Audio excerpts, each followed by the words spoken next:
Most people will live as if they have time in reserve, and then discover, too late, that their life was spent, not lived.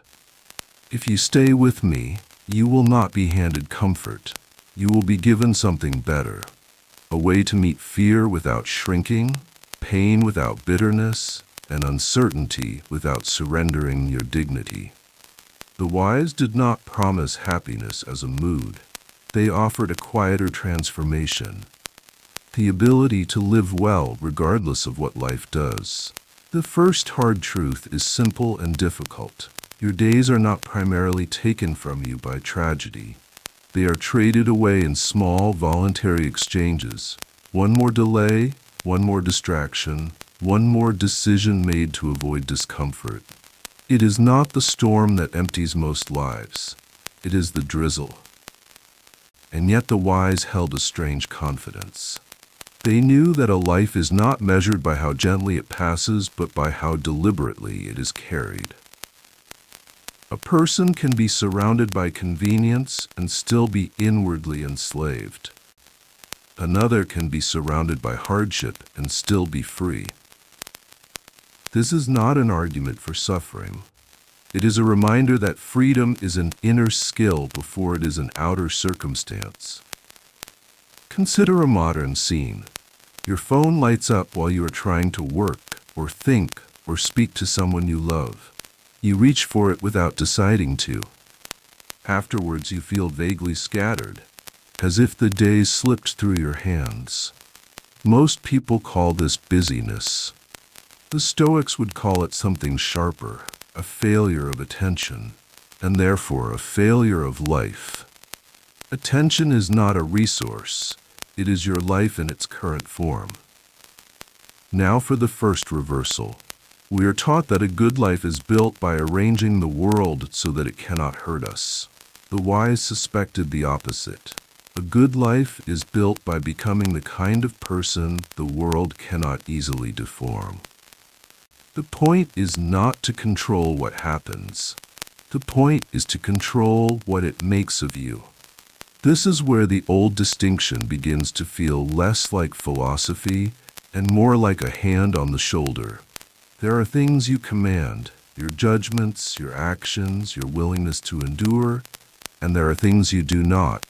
Other people's minds, the past, the weather of the economy, the timing of loss. Anxiety thrives when we demand authority over what was never given to us. Peace begins the moment we return borrowed power. Think of someone who refreshes the news every hour, convinced that vigilance is responsibility.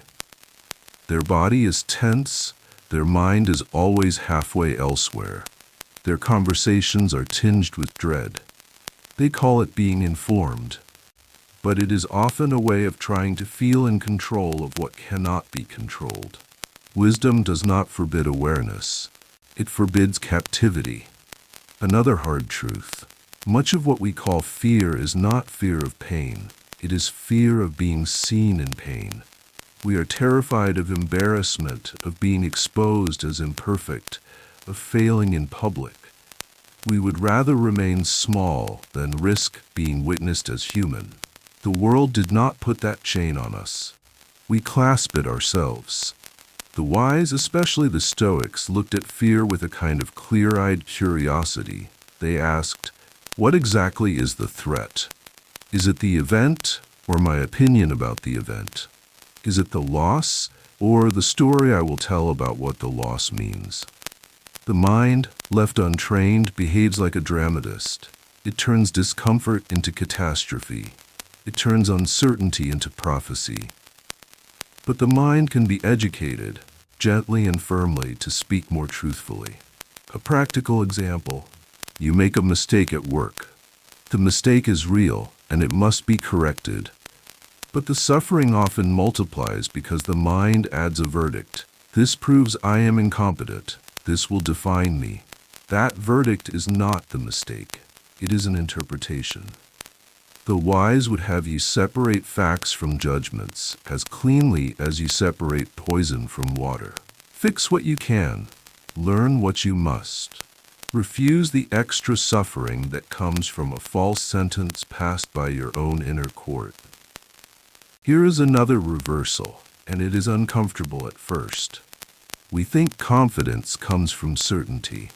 The wise knew confidence comes from practice. Practice in meeting uncertainty. A person who needs guarantees will never be steady, because life does not provide them. A person who can say, "I will handle what arrives," begins to stand on ground that cannot be taken away. That brings us to pain, which is unavoidable and therefore central. The hard truth is not that pain exists. The hard truth is that most people waste their pain. They let it make them narrower, more suspicious, more brittle. They squeeze meaning out of pleasure, but allow suffering to be meaningless, as if life is only allowed to teach through sweetness. The wise did not romanticize pain. They did not call it good. They asked what it could be used for. Pain, when met with a disciplined mind, becomes an instructor. It shows you what you cling to. It reveals what you fear losing. It exposes the parts of your identity that are too fragile to be true. If you listen without self-pity, pain tells the truth quickly. In modern life, this can be as small as a delayed flight or a harsh comment. Your body tightens, your thoughts rush forward, your day feels ruined. But the event is only the spark. The wildfire is your resistance. The demand that reality should have obeyed your preferences. The Stoic move is not to smile at inconvenience. It is to notice the demand, release it, and recover your agency. You cannot always choose your conditions. You can always choose your contribution. Another hard truth. Many people confuse a busy schedule with a meaningful life. The calendar fills, the weeks vanish, and nothing deep has been touched. Work, entertainment, errands, and obligations pile up like furniture in a room until there is no space left to breathe. This is not merely a productivity issue. It is a question of what you are protecting yourself from feeling. The wise offered a quieter ambition. They aimed not to be occupied, but to be aligned, to make the outer life reflect the inner values. That is why they spoke so often about death, not as a morbid obsession, but as a clarifying lens. Death does not make life pointless. It makes it precise. It forces the question, what is worth your limited attention? A modern example. You scroll late at night, not because it satisfies you, but because it numbs you. You are tired, yet unwilling to end the day, as if silence might reveal something you have avoided. The wise would say, do not fear silence. Fear a life so loud you never meet yourself. Here is the next reversal. We assume inner peace is a place you arrive at after life becomes easier. The wise knew inner peace is the strength you build so that life can be hard without destroying you. Peace is not the absence of pressure. It is the presence of a stable center. If these ideas are meeting you in a serious way, I invite you to subscribe and stay with the work over time, and leave a thoughtful comment about one belief you are ready to release or one practice you want to try. Not for the algorithm, for your own clarity. And now, without changing the direction, we move deeper into the second half of this journey, where wisdom becomes less about understanding and more about choosing who you are when no one is watching. The next hard truth is subtle. You do not become virtuous in emergencies. You reveal what you have rehearsed. Crisis does not build character from nothing. It exposes character that is already there. Most people wait for a dramatic moment to prove themselves. The wise trained in the small moments because the small moments are where life is actually lived. This training was not grand. It was ordinary. It looked like pausing before speaking when anger rose. It looked like telling the truth when a lie would have been convenient. It looked like doing what was needed without demanding applause. The wise treated daily life as a gymnasium for the soul, not a stage for identity. A modern example: someone cuts you off in traffic or interrupts you in a meeting. Your impulse is to reclaim dignity by punishing them, through sarcasm, through aggression, through a story in your head about how careless and inferior they are. The Stoic alternative is not passivity, it is precision. Ask, what is actually threatened here? Your safety may require action, but your pride does not require vengeance. When you refuse to be dragged by your impulses, you discover that self-respect is not loud. Here's another reversal. We think freedom means having more options. The wise knew freedom means needing fewer. The person who cannot tolerate discomfort is not free, even if they have endless choices. The person who can endure a difficult conversation, a difficult season, a difficult truth, carries freedom inside their ribcage. This is why the Stoics practiced voluntary discomfort, not to punish themselves, but to weaken their dependence. They would eat plainly sometimes, or sleep without luxury, or walk rather than ride, as a way of saying to the mind, "You will not rule me with threats." In a world that sells comfort as a substitute for meaning, this is radical. It is also profoundly practical. You can translate it into modern life without theatrics. Take a day where you do not reach for the quickest distraction when you feel bored. Let boredom be present without immediately anesthetizing it. Or choose a difficult task first, not as self-harm, but as self-respect. You are teaching yourself that you can act without waiting for perfect mood. That is the beginning of inner power. Another hard truth: most people speak about purpose as if it is something they must discover, hidden like a secret.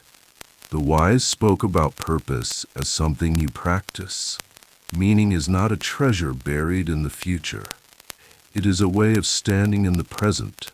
It is fidelity to what you judge to be good, even when no one rewards you for it. The deep reflection here is demanding. If meaning is an action, not a revelation, then you cannot postpone it until your circumstances improve. You cannot wait until you feel inspired. You cannot outsource it to a career title or a public identity. Meaning is the quality of your choices, especially the ones that cost you. A modern example: you may not love your job, but you can choose to do your work with care, to treat people with fairness, to keep your word, to improve your skills, to refuse corruption in small forms. That does not solve every problem, but it keeps your soul intact. The wise understood that integrity is not a decoration. It is the structure that keeps a person from collapsing inwardly. Here comes a reversal that many resist. We assume that to live well, we must be understood. The wise knew that to live well, we must be honest, even when misunderstood. If your peace depends on constant approval, you will become a servant. People will steer you with a glance.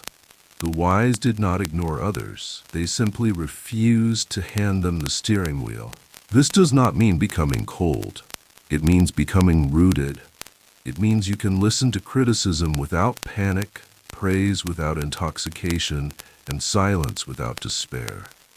The Stoic ideal was not emotional numbness. It was emotional literacy. Feel what arises, but do not let what arises dictate what is right. In modern life, think of how quickly a single comment can sour your day. A stranger online mocks you. A friend seems distant. A colleague is blunt. And suddenly your mind rewrites your worth. The wise would ask you to notice how quickly you crown another person as judge over your inner life. Then they would quietly remove the crown and place it back where it belongs, on your own reason. Another hard truth: love itself can become a form of fear. We cling, we control, we demand reassurance, we attempt to possess what cannot be possessed. We do this not because we love too much, but because we trust too little. Trust in life, trust in ourselves, trust in our ability to endure loss. The wise taught a love that is strong enough to be unafraid of change. Not indifferent, not detached in a cruel way, but clear. Appreciate what is given, care for it, protect it when you can, and still remember that everything you love is mortal. This is not meant to poison affection. It is meant to cleanse it of panic. When you stop demanding permanence, you become more present. A modern example: you sit with someone you care about, but your mind is elsewhere, planning, worrying, anticipating the next obligation. You are physically present but spiritually absent. Wisdom would have you return, not with dramatic gestures, but with a quiet decision to inhabit this moment fully, because it will not come again. This is not sentimental, it is simply accurate. Here is the final reversal, the one that ties the journey together. We are taught that living well means feeling good. The wise knew living well means being good, good in the sense of stable, lucid, courageous, and fair. Feelings come and go like weather. Character is what remains when the weather changes. So what does it look like, in the simplest terms, to live as the wise lived? It looks like meeting fear with preparation rather than avoidance. It looks like meeting failure with learning rather than self-hatred. It looks like meeting pain with dignity rather than complaint. It looks like meeting success with humility rather than entitlement. It looks like meeting other people with justice rather than projection. And it looks like meeting your own mind with honest discipline rather than indulgence. A final modern scene. You wake up tomorrow and the world is the same imperfect place it was today. You will still have obligations. You will still have uncertainty. You may still carry grief or pressure or fatigue. The difference is that you can wake up and decide, quietly, firmly, that you will not add unnecessary suffering to what is already difficult. You will do what is yours to do. You will release what was never yours to control. You will not be surprised that life is hard, and you will not be ashamed that you are human. The wise knew something that most people only learn through exhaustion. Life does not become easier by being argued with. It becomes lighter when you stop demanding that it be other than it is and start demanding that you be who you claim to be. And if you remember only one thing, let it be this: the world may take many things from you, but it cannot take the way you choose to meet it.